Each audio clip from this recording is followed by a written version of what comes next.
The deadline for Australia to announce compensation for the victims of its war crimes in Afghanistan has passed.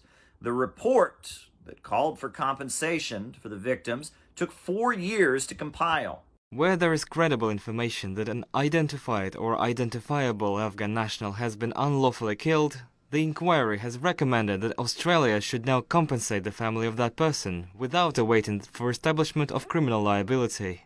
This will be an important step in rehabilitation of Australia's international reputation, and it's simply the right thing to do. The war crimes are very real. 39 Afghans had their lives cut short in violation of international law. 25 Australians were implicated in the atrocities.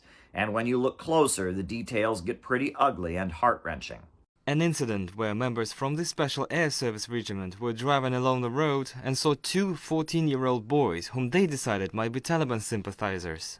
They stopped, searched the boys, and slit their throats. The rest of the troops then had to clean up the mess, which involved bagging the bodies and throwing them into a nearby river. Complicity went up the chain of command. It wasn't just a few bad apples. Events were covered up after they took place. For what possible reason could compensation for the victims be put off? The issue of compensation is complex and comes with a number of legal, practical, and logistical issues. Too much red tape. Let us sort it out. Give us time. Well, the report was compiled over the course of 4 years of investigation.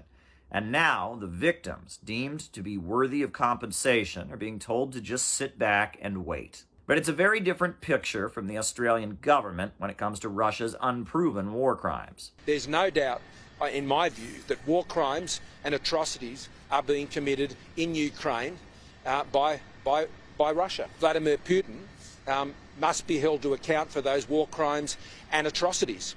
Yet another moment when those who look more deeply will notice Western hypocrisy on all things related to Russia.